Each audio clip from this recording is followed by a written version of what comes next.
Hello hi అండి, నమస్తే. Welcome back to mummies kitchen. ఇవాళ స్పెషల్ రెసిపీ వచ్చేసి మిల్ మేకర్తో ఒక మంచి టేస్టీ కర్రీ ప్రిపేర్ చేస్తున్నానండి. చాలా ఈజీగా టేస్టీగా ప్రిపేర్ చేసుకోవచ్చు. అలాగే మంచి గ్రేవీ అయితే ఉంటుంది. అంతేకాదండి, టేస్ట్ అయితే మాత్రం నాన్ వెజ్తో పోటీ పడేలా ఉంటుంది.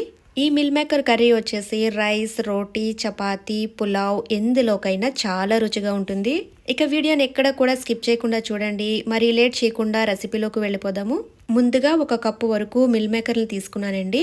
నేను తీసుకున్న మిల్ మేకర్ వచ్చేసి కొద్దిగా చిన్న సైజు తీసుకున్నానండి. మీరు కావాలంటే పెద్దవైనా తీసుకోవచ్చు. ఇప్పుడు స్టవ్ వెలిగించుకుని ఒక గిన్నెతో సగం వరకు వాటర్ తీసుకుందాము. వాటర్ కొద్దిగా మరిగిన తర్వాత మనం తీసుకున్న మిల్ మేకర్ని ఇందులో వేసేసుకుందాము. మిల్ మేకర్ వచ్చేసి వేడి వాటర్లో వేసుకున్న తర్వాత ఒక 1 మినిట్ వరకు ఉంచితే సరిపోతుందండి.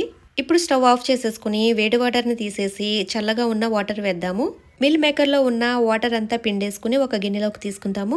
మొత్తం మిల్ మేకర్ అంతా ఇలా పిండుకుని తీసుకున్న తర్వాత చూసారు కదండి, చక్కగా మటన్ ముక్కల్లా తయారయ్యాయి. ఇప్పుడు స్టవ్ వెలిగించుకుని ప్యాన్ పెట్టుకుని 1 టేబుల్ స్పూన్ వరకు ఆయిల్ వేసుకుందాము. ఆయిల్ హీట్ ఎక్కిన తర్వాత మనం ముందుగా పిండి పెట్టుకున్న మిల్ మేకర్ ని ఇందులో వేసేసుకుందాము. ఇలా ఆయిల్లో చక్కగా ఫ్రై చేసుకోవాలి. మిల్ మేకర్ ని ఇలా ఆయిల్లో ఫ్రై చేసుకోవడం వల్ల కమ్మటి రుచి అనేది వస్తుందండి. మటన్ తిన్నట్టు కూడా అనిపిస్తుంది. చూసారు కదండి, మిల్ మేకర్ చక్కగా ఫ్రై చేసేసుకున్నాము. ఇప్పుడు ఒక బౌల్లోకి తీసేసుకుందాము. ఇప్పుడు కర్రీలోకి మసాలా ప్రిపేర్ చేసుకుందాము. దానికోసం మరో ప్యాన్ పెట్టుకుని కొద్దిగా దాచిన చెక్క వేసుకుందాము. అలాగే 2 లేదా 3 వరకు లవంగాలు వేసుకుందాము. 2 యాలకులు వేసుకుందాము. ఒక 10 వరకు మిరియాలు వేసుకుందాము. 1 టేబుల్ స్పూన్ వరకు ధనియాలు వేసుకుందాము. 6 లేదా 7 వరకు జీడిపప్పు వేసుకుందాము. ఒక పావు కప్పు వరకు ఎండి కొబ్బరి వేసుకుందాము. ఇవన్నీ కూడా చక్కగా వేగేటట్టుగా ఫ్రై చేసుకుందాము. వీటిని ఫ్రై చేసేటప్పుడు స్టవ్ వచ్చేసి చిన్ని మంట మీద పెట్టుకుని ఫ్రై చేసుకోవాలి. వీటిని దోరగా ఫ్రై చేసుకుంటే సరిపోతుంది. ఇప్పుడు ఇందులో 1/2 టేబుల్ స్పూన్ వరకు గసగసాలు వేసుకుందాము. గసగసాలు వచ్చేసి లైట్ గా ఫ్రై చేస్తే సరిపోతుంది.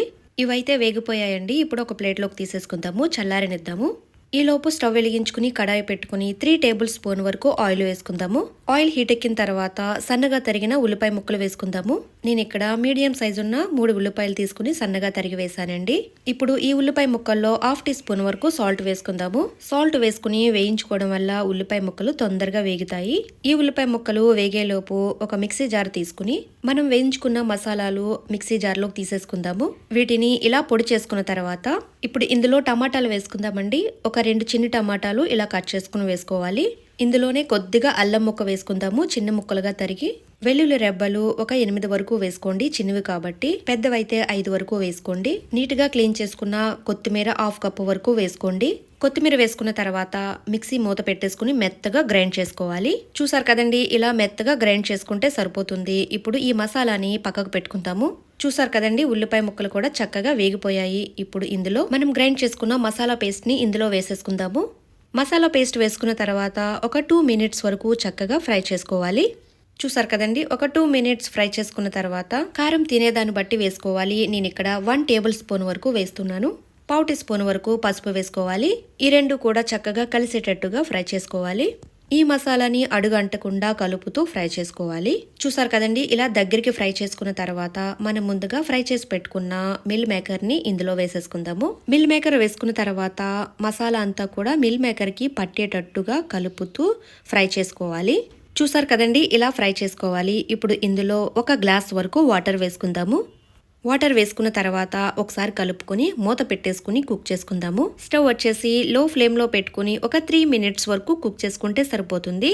చూసారు కదండి, ఒక 3 మినిట్స్ తర్వాత కర్రీ అయితే కొద్దిగా దగ్గర పడిందండి. ఇప్పుడు ఇందులో పొడవుగా కట్ చేసుకున్న పచ్చిమిరపకాయలు ఒక 3 వేసుకుందాము. ఒకసారి మిక్స్ చేసుకున్న తర్వాత ముందుగా వేసుకున్న సాల్ట్ సరిపోలేదండి. నేను ఇక్కడ మళ్ళీ 1/2 టీ స్పూన్ వరకు వేస్తున్నాను. చూసారు కదండి, మనం వేసుకున్న ఆయిల్ అంతా కూడా సపరేట్ అవుతుంది. ఈ స్టేజ్ లోనే కొద్దిగా కొత్తిమీర వేసుకుందాము. కొత్తిమీర వేసుకున్న తర్వాత ఒకసారి మిక్స్ చేసేసుకుందాము. చూసారు కదండి, మంచి గ్రేవీతో మిల్ మేకర్ కర్రీ అయితే రెడీ అయిపోయింది. ఇప్పుడు స్టవ్ ఆఫ్ చేసేసుకుని ఒక బౌల్లోకి తీసుకుని సర్వ్ చేసుకుందాము. వేడి వేడిగా రైస్ తో తిన్నా, పులావ్ తో తిన్నా, అలాగే రోటీ, చపాతీ దేనితో తిన్నా కూడా మటన్ తిన్నట్టుగా అనిపిస్తుంది. అంత టేస్టీగా ఉంటుందండి మిల్ మేకర్ కర్రీ అయితే. ఇక లేట్ చేయకుండా ఈ రెసిపీని మీరు కూడా తప్పకుండా ట్రై చేయండి. వీడియో నచ్చితే కనుక లైక్ అండ్ షేర్ చేయండి, సబ్స్క్రైబ్ చేసుకోండి. మరిన్ని స్పెషల్ వీడియోస్ కోసం బెల్ ఐకాన్ ప్రెస్ చేయండి. Thank you for watching mummies kitchen Telugu.